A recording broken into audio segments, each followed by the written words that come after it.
우리는 그 앞에 26장 말씀에서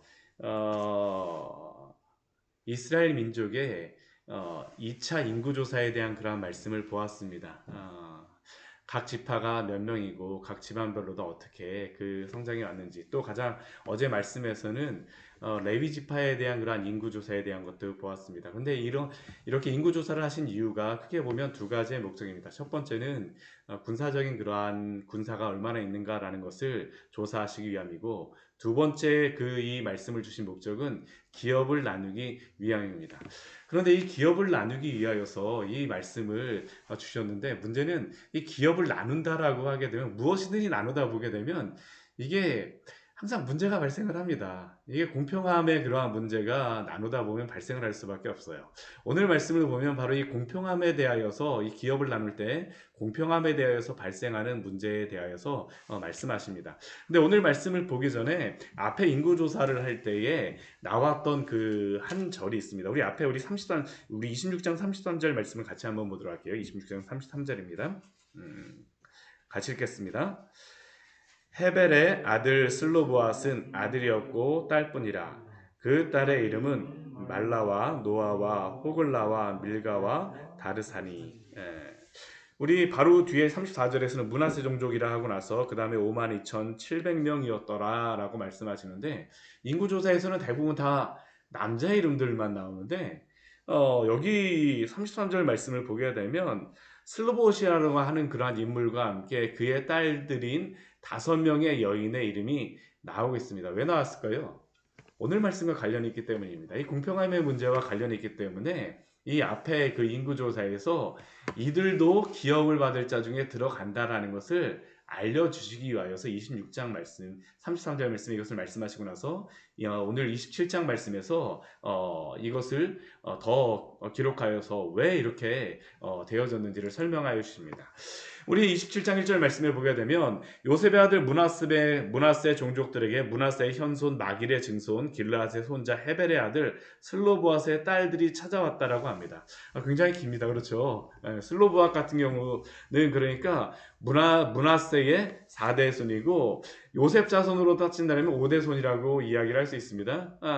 그 슬로보앗이라고 하는 이 사람에게 그런데 딸들이 있습니다. 그 딸들이 아까 보았던 그 여인들입니다. 그 여인들, 5명의 여인들. 그 여인들이 모세에게 찾아왔습니다. 인구조사를 하고 나서 찾아온 것이에요. 왜 찾아왔을까요? 지금 회막문에서 그 모세와 제사장 엘르아살과 지휘관들과 온 회중 앞에서 이제 말하기 시작하는데, 이스라엘은 보게 되면 이 문 앞에서, 성문 앞에서 항상 재판을 하게 됩니다. 그래서 오늘도 보게 되면 회막문 앞에서, 하나님의 그 여호와의 회막문 앞에서 모세와 제사장 엘르아살과 지휘관들, 또 각 지파의 족장들이 모여 있는 그 앞에 이 5명의 딸들이 와서 자신들의 그러한 부분들에 대해서, 공평하지 않은 부분에 대해서 말합니다. 무엇에 대해서 말합니까? 우리 아버지가 광야에서 죽었다는 겁니다. 이스라엘의 그러한 모든 광야 1세대 사람들은 다 죽었기 때문에 이 5명의 딸들의 아버지도 광야에서 죽었다라고 이야기합니다. 그런데 그가 죽은 그러한 이유가 고라의 무리에 들지 아니하였다라고 이야기해요. 반역하였던 그 고라의 무리에 들지 아니하고 자기 죄로 인하여서 죽었다라고 합니다. 그러니까 광야 1세대가 가나안 땅에 들어가는 것에 대하여서 하나님 약속해 주셨음에도 불구하고 거부한 그런 것으로 인하여 죽었다라는 것이죠. 근데 이렇게 죽는 것까지는 1세대가 다 그랬으니까 문제가 없습니다. 근데 문제는 뭐냐면 아들이 없이 죽었다라는 게 문제입니다. 아들이 없이 죽었다. 아들이 없이 죽게 되면 이 시대의 문제가 문제가 무엇일까요? 기업을 받을 수 있는 그 권한도 사라졌다라는 게 바로 지금 이 5명의 딸들이 모세와 그 이스라엘의 여러 지휘관들과 족장들에게, 또 엘리야삽 앞에 온 이유입니다. 우리 4절 말씀을 보게 되면 그래서 이렇게 요청을 하죠. 우리 4절 말씀 같이 한번 읽겠습니다. 어찌하여 아들이 없다고 우리 아버지의 이름이 그의 종족 중에서 삭제되리이까? 우리 아버지의 형제 중에서 우리에게 기업을 주소서 하매. 지금까지 이러한 문제를 가지고 한 번도 문제가 되어질 이유가 없었습니다. 왜냐하면 기업을 지금까지는 나눌 이유가 없었기 때문입니다. 근데 문제는 이 기업을 나눠야 되는 때에 이 슬로보앗 같은 경우에는 광야에서 함께 모세와 같이 그 홍해를 건너고 나왔는데 문제는 아들이 없으니까 딸만 다섯이니까 기업을 받을 수 없다는 것이죠. 근데 이 문제에서 정말 중요한 것은 무엇이냐면 그의 아버지의 이름이 그의 종족 중에서 삭제된다라는 겁니다. 기업의 중요성이 무엇일까요? 기업은 하나님이 이스라엘 백성들에게 하나님의 땅의 그러한 백성이라는 것을 알려주는 게 바로 기업입니다. 너가 바로 하나님의 백성이고 하나님의 땅에 속한 그러한 표시로 써주시는 게 바로 하나님이 주시는 기업입니다. 이 기업은 본래적으로 하나님께 속하였습니다. 기업을 받았다라고 하는 것은 하나님의 그 나라의 백성이 되었다라고 하는 것에 대한 표시입니다. 근데 문제는 그의 아버지 이름이 없다라고 하게 되면 그 광야에서 나왔는데 광야에서 나오고 나서 그 집안 자체가 사라져 버린다는 겁니다. 아니 그의 딸들은 그 안에 그 기업으로 들어갔는 그 가나안 땅으로 들어갔는데 기업이 없게 되면 하나님의 백성인지 아닌지 그것 자체가 문제가 되어진다라는 것이죠. 우리가 하나님의 백성으로서 분명히 구원을 받고 여기서 나왔는데 우리의 아버지 이름이 또한 그 자손들의 이름이 없어서 되겠습니까? 라는 게 바로 지금 이 여인들이 이 모세와 이스라엘 여러 지도자들 앞에서 하고 있는 질문입니다. 그래서 이렇게 요구를 하죠. 형제 중에서 우리에게 기업을 주소서. 근데 이 말씀을 보면서 우리가 한 가지 기억해야 될 것은 무엇이냐 하면 지금 이 5명의 딸들이 요구하고 있는 것은 원망이나 불평이 아니라는 겁니다. 이 앞에서 이스라엘 백성이 계속적으로 문제가 무엇이었습니까? 그들은 자신들이 원망과 불평, 공평하지 않은 그러한 일들이 발생하게 되면 뒤에서 궁시렁거리고 하나님께 원망하고 불평을 하였지만 하나님께 가져오지는 않았습니다. 근데 이들이 지금 달라진 이 광야 2세대 이 5명의 여인들의 달라진 모습은 무엇이냐면 그 문제를 하나님 앞에 가져왔다는 것이죠. 그리고 이스라엘 백성들 앞에서 광야의 교회 앞에서 이것을 공론화하여서 원망과 불평으로 끝나는 것이 아니라 하나님 앞에 이 문제를 가지고 어떻게 행해야 될지를 질문하였다라는 겁니다. 사실은 이게 이 딸들에게 있었던 지혜죠. 단순히 뒤에서만 그냥 말하였으면 문제가 무엇이었을까요? 그냥 그것으로 끝나게 되어집니다. 근데 이 여인들은 이것을 가지고 이스라엘 백성들 모세 앞에 가지고 와서 하나님 앞에서 질문을 하는 것이죠.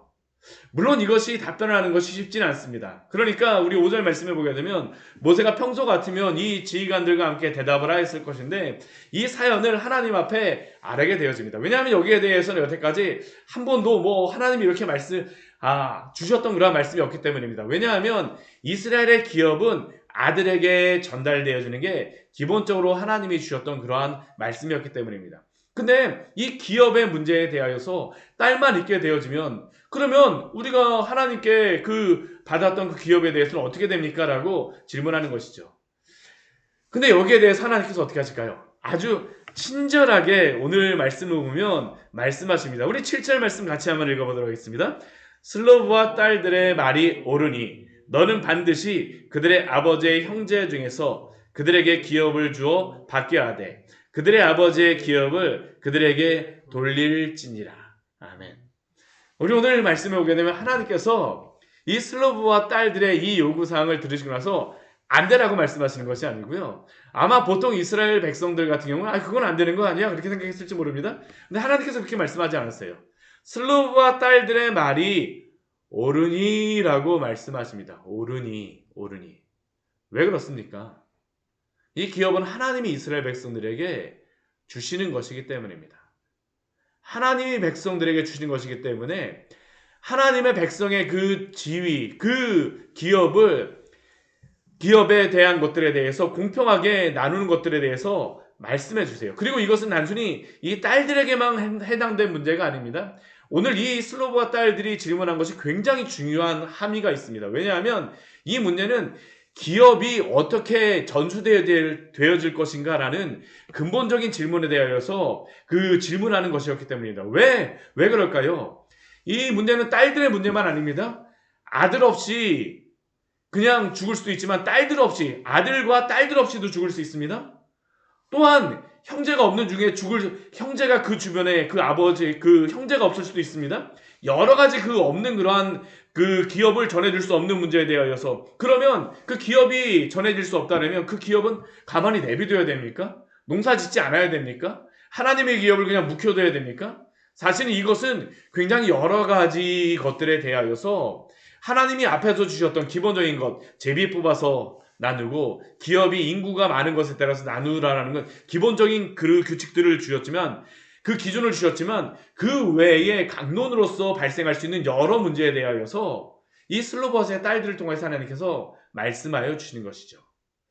그래서 오늘 말씀해 보게 되면 단순히 여인들에 대하여서만 말씀하시는 것이 아니라 그 여러 가지 발생할 수 있는 문제에 대하여서 주시죠. 첫 번째는 무엇입니까? 우리 8절 말씀에 보게 되면 사람이 죽고 아들이 없으면 누구에게 먼저 주라고 이야기합니까? 그의 기업을 그의 딸들에게 돌려주라라고 말씀합니다. 돌려주라고 말씀해요.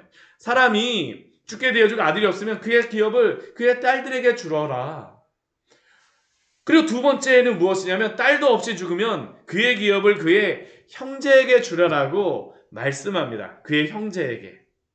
자녀가 없게 되면 그의 형제에게 주어서 이 기업이 이어지도록 하라는 것이죠. 세 번째는 무엇입니까? 형제도 없으면 그의 아버지의 형제에게 줄 것이요. 그러니까 가까운 그 순서대로 이 기업을 나누라는 겁니다. 그리고 이 형제, 아버지의 형제도 없다라 그러면 11절 말씀에 보면 무엇이라고 말씀합니까? 그의 아버지의 형제도 없으면 그의 기업을 가장 가까운 친족에게 주어 받게 하라라고 말씀하세요. 그러니까 결국 이 말씀은 무엇이냐면 이 기업이 반드시 전수되고 반드시 이어지게 하라는 겁니다. 그리고 또 중요한 것은 이 기업은 하나님이 각 지파에게 주셔서 이 기업이 결코 다른 곳으로 나가지 않도록 잘 유지하라는 겁니다. 근데 오늘 이 27장의 말씀은 27장으로만 끝나지 않습니다.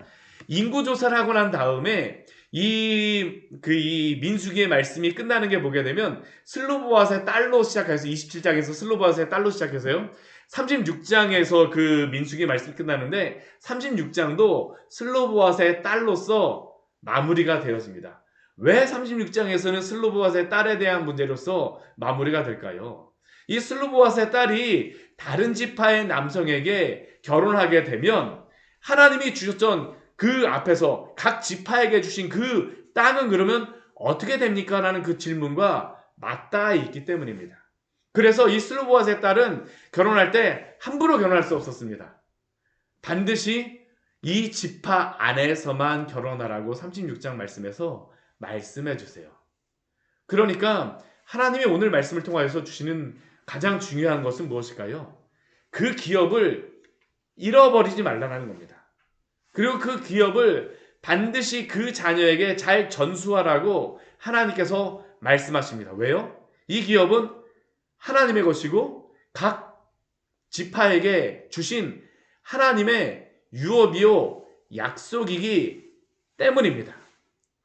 이 말씀은 그런데 단순히 이 구약에만 중요한 게 아닙니다. 오늘날 우리에게도 너무나도 중요한 말씀입니다. 왜 중요할까요? 우리는 모두 하나님의 나라에 대한 유업을 상속받은 자들이기 때문인 줄 믿습니다. 우리는 모두 하나님의 기업을 상속받은 자들입니다. 누구를 통하여서 상속을 받았습니까? 예수 그리스도를 통하여서 우리는 하나님의 나라에 대한 유업을 상속받았습니다. 하나님께서 어떻게 우리에게 유업을 주십니까? 예수 그리스도가 어린 양의 피를 이스라엘 백성의 각 집안에 그 문지방에 발랐던 것 같이 예수 그리스도가 십자가에 죽으시고 그 피가 뿌려짐으로 말미암아 우리에게 그 피로 인하여서 우리를 구원하여 주심으로 말미암아 우리의 죄를 담당하심으로 말미암아 우리가 하나님의 자녀가 되었습니다. 그리고 하나님의 자녀가 되었다는 것은 그 기업, 그 유업을 받을 자가 되어졌다는 것을 의미합니다. 우리는 예수 그리스도 안에서 하나님의 기업을 받은 자인 줄 믿습니다. 이게 바로 우리에게 주신 놀라운 유업이죠. 그렇다면 우리에게 이 유업을 주셨으면 우리는 그 다음에 무엇을 행해야 될까요? 목숨 걸고 이 유업을 우리의 자녀들에게 또한 우리의 형제들에게 이 유업을 잘 전수하고 나눠야 될 책임이 있는 줄 믿으십시오. 이게 바로 우리에게 주신 사명이죠. 우리는 이 말씀을 보면서 기업을 주셨으니까 잘 나눠줘야 된다라고 하면서 이 말씀을 보면서 나에게 준 이 세상의 재물을 잘 우리 자녀에게 어떻게든 잘 주고 나에게 주었던 이 지위를 어떻게든 잘 주고 그 재물을 잘 주고 재산도 주고 땅도 주고 집도 주고 우리가 이 말씀을 가지고 이렇게 적용하면 안 됩니다. 정작 우리가 우리의 자녀에게 우리의 가족에게 나눠야 될 것이 무엇일까요? 우리 주 예수 그리스도를 통하여서 우리에게 주신 하나님 나라에 대한 그 유업 또 그 본향에 대한 약속을 우리 자녀에게 잘 나눠야 될 줄 믿습니다. 이게 바로 우리가 힘써야 될 일이죠. 오늘 말씀을 보십시오. 하나님께서는 아들이 없다라고 해서 이 기업이 잃어버리지 않도록 하십니다. 딸들에게 전하게 하십니다. 딸들에게도 못 전하면 어떡합니까? 그 형제에게 나누도록 하십니다. 형제에게도 나누지 못하면 어떡합니까? 그의 아버지 형제들에게도 그 기업이 전해질 수 있도록 합니다. 그 아버지 형제에게도 하지 않으면 어떻습니까? 가까운 친족에게라도. 바로 우리가 하나님이 우리에게 주신 이 복음의 진리를 우리가 잘 나누고 전수해야 될 책임이 우리에게 있다는 것을 말씀하시는 것입니다. 예수 그리스도를 통하여서 우리에게 복음을 주셨습니다. 우리를 구원하셨습니다. 그렇게 오늘도 주님이 주신 이 유업을 소중하게 여기며 우리의 자녀들에게 또한 우리의 이웃에게 우리의 형제에게 이 복음의 전달자로서 살아가시기를 축원합니다. 같이 기도하도록 하겠습니다. 하나님 아버지 오늘 말씀을 통해서 우리에게 귀한